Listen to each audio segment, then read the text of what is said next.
और दूसरे मुझे प्रतिक्रिया के लिए बुलाया गया। तो बहरहाल मेरे पास कुछ चीज़ें हैं कहने के लिए, तो मैं कहना चाहता हूँ। लेकिन पहला वाक्य मैं रेखा जी के लिए बोलना चाहता हूँ और उसके बाद आप सबसे। रेखा जी एक लंबे अंतराल के बाद बहुत कठिन जीवन परिस्थितियों को जानकर यहाँ तक आई और उसके बाद ये संग्रह आया गुमशुदा। और उन्होंने मेरे जैसे नाचीज को याद किया, उसके लिए बहुत बहुत धन्यवाद आपका। बहरहाल इस गुमशुदा से पहले एक संग्रह गाँव है पियानो नोट्स 1990 के दशक में, बल्कि 1990 के साल में। वैसे तो दूसरी कहानी थी, लेकिन वो हंस में पहली कहानी थी और उससे पहले की जो कहानी है शंकरदास की थी उसकी बात मैं नहीं करता। जो पहली कहानी में उसको मान रहा हूँ, जो हंस में प्रकाशित हुई थी हाथ नाम से। हाथ नाम से, और वो हंस में मूल कहानी थी उस जमाने की। उसके बारे में बहुत सारी बातें मंडी में पढ़ी हुई थी उन्होंने और बहुत सारे उसमें प्रतिक्रियाएं आई थी, लेकिन वो इतनी इंटेंस कहानी थी जिससे लगता नहीं था कि ये लेखिका की पहली कहानी हो सकती है। और उस कहानी का इतिहास आज मैं इस मन से बोल रहा हूँ कि अगर इन्होंने मैग्नीफाइंग ग्लास लिया होगा तो ज्यादा ही बड़ा हो जाएगा, नोबेल प्राइज से थोड़ा सा छोटा रह जाता। उसका कारण ये है कि वो कहानी एक महिलाओं की एक संस्था है कथा, वो हर साल एक संकलन निकालते हैं कहानियों का अंग्रेजी में, और उसमें तमाम भारतीय भाषाओं की कहानियां अनुवादित करके प्रकाशित की जाती हैं। तो उसी साल जो पहला संकलन प्रकाशित हुआ था कथा का, उसमें रेखा जी की ये हाथ कहानी हैंड्स नाम से प्रकाशित हुई। हिंदी की इकलौती कहानी थी वो, और इन्होंने इतने गरिमापूर्ण तरीके से उस सारी स्थिति को गुजर जाने दिया। और उसके बाद जो कहानियां लिखी और सारी वो हंस में प्रकाशित हुई। मुझे बहुत अच्छी तरह याद है कि साल डेढ़ साल में इनकी 8 या 9 कहानियां हंस में प्रकाशित की थी। अब तीसरे महीने या दूसरे महीने की कहानियां आई थी। 2 कहानियां उनमें इतनी मार्मिक है जो आज तक मेरे दिमाग में अटकी है। एक थी ब्राउन कोट। हिंदी, मैं दावे के साथ कह रहा हूं कि हिंदी साहित्य में उस तरह की लिरिकल कहानी आज तक मैंने नहीं पढ़ी है। लिखी गई होगी लेकिन मैंने नहीं पढ़ी ब्राउन कोट। और दूसरा दावा मैं ये कर रहा हूं कि निकोलाई गोगोल की कहानी ओवरकोट के स्तर की कहानी वो है ब्राउन कोट। यानी एक वाक्य पूरी कहानी को बोलता है कि वो सज्जन आते हैं घर में और अपना ब्राउन कोट उतार कर दीवार पर टांग देते हैं, और दीवार पर ब्राउन कोट एक व्यक्तित्व की तरह टंगा है। ये ब्राउन कोट। उसके बाद पियानो की और जिक्र मैं जरूर करना चाहूँगा। उसमें उतना लिरिसिज्म नहीं है, लेकिन पियानो एक बहुत ही मेटाफोरिक और सांकेतिक भाषा में लिखी गई कहानी है, जिसके नाम से उस मेरा भी प्रकाशित हुआ था पहला संग्रह का 10 कहानी।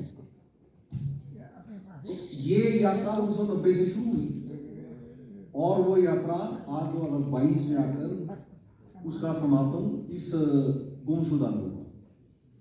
अब गुमशुदा में बहुत बातें करती हैं। आगे एक मैं मेटाफोर में बात करता हूँ। हमारे ना गाँव में तो यज्ञ ब्याह होते हैं ना, वो धाम में पांते बैठते हैं पैंट। तो जो आखिरी पैंट होती है ना, उस वक्त तक वो जो सब्जियां होती हैं उसमें नमक और पानी का घोल डालना पड़ता है। तो मेरी बारी उस वक्त आई है नमक और पानी के घोल के टाइम पे। बहरहाल फिर भी मैं कोशिश करूंगा कुछ बातें बोलूंगा। तो देखिए ये जो कहानी है, क्या नाम इसका, गुमशुदा, क्योंकि टाइटल कहानी है और मुझे मालूम है ये टाइटल क्यों रखा गया, उसकी बात में आखिर में बोलूंगा। ये कोई सामान्य कहानी नहीं है। ये कोई डायमेंशिया की कहानी नहीं है, सिर्फ किसी पात्र के विस्मृत हो जाने की कहानी नहीं है। एक बहुत बड़ा मेटाफर है, और ये मेटाफर वर्जीनिया वुल्फ के एक आलेख से आता है a room of one's own, a room of one's own, ये वो मेटाफर है जो चलकर यहाँ इस कहानी में है। और इससे पहले दो कहानियां मैं पहले पढ़ चुका था, इस गुमशुदा से पहले पिछले 1.5 साल में पत्रिकाओं में, हंस में ही शायद। और ये तीसरी, देखिए ये हमारे साहित्य में ये अक्सर माना जाता है कि औरत का कोई घर नहीं होता, ना पिता का घर उसका अपना है, ना भाई का घर उसका अपना है, ना पति का घर उसका अपना है, ना बेटे का घर उसका अपना है, वो बेघर है। अब ये मानती तो औरतें हैं, मुझे नहीं लगता पुरुष मानते हैं।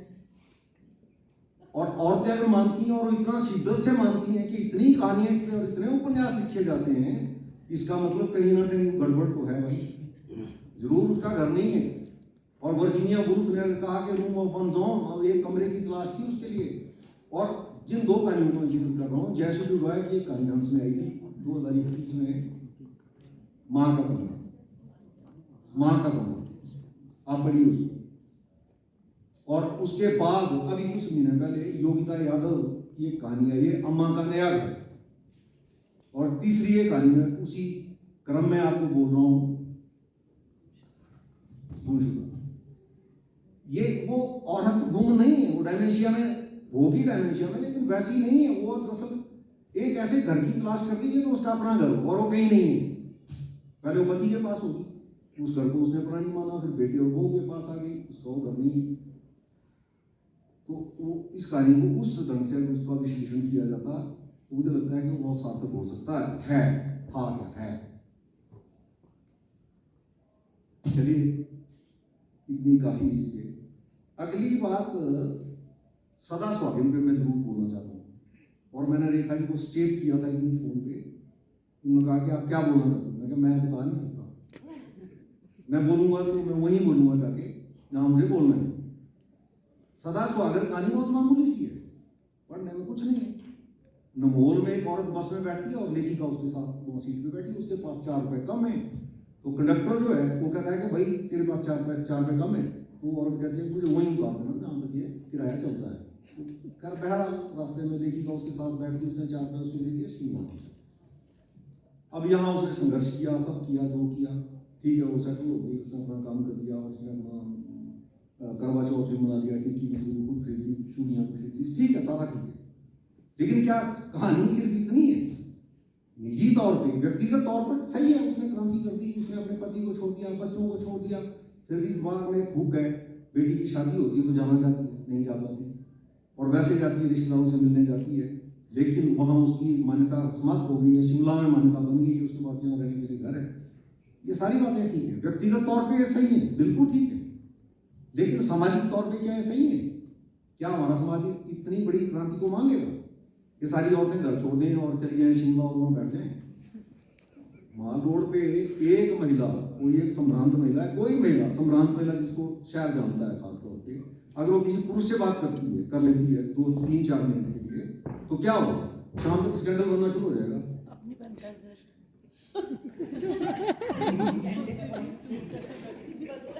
क्या मैं माल रोड की बात करूं? स्कैंडल का तो बना ही था। वो देखिए आप उसका कहाँ जाता, हमारा समाज क्या सोचता है, क्या इन बातों को स्वीकार करेगा? सामाजिक तौर पे, व्यक्तिगत तौर पे मैंने कहानी को सही मान लिया, इतने प्रश्नों को वो जन्म दे रही है कहानी कि उन प्रश्नों के जवाब मैं नहीं दे सकता एक पाठक के तौर पे। और ये लेखक की सफलता है कि उसने प्रश्नों को खड़ा किया, प्रश्नों का एक जंगल खड़ा किया। कहानी को सोल्यूशन नहीं दे सकती, उसने जंगल खड़ा किया और मुझे सोचने पे विवश कर दिया कि क्या होना चाहिए, क्या हो सकता है। सारी में किसी से, महिला से आप पूछ लो, किसी पुरुष से पूछ लो, पूरे समाज में अपने पारिवारिक जीवन में कोई संतुष्ट नहीं होगा, कोई ना कोई गड़बड़ होगी, फिर भी जीवन चलता है, जीवन तो नहीं रुकता। अगर सारे भाग जाएंगे घर से तो फिर तो सारा सामाजिक ढांचा ढह जाएगा। बिल्कुल, आप उस ढांचे को ढह जाने दें। इन प्रश्नों के उत्तर ना तो पाठक देगा, बतौर पाठक मैं दूंगा, ना इस मन से लेखक दे सकते। इनको इसके लिए एक नई कहानी की तलाश करके लिखना पड़ेगा और उस पर आप अगली चर्चा करेंगे कि ये सोल्यूशन दिए क्या ये सही है।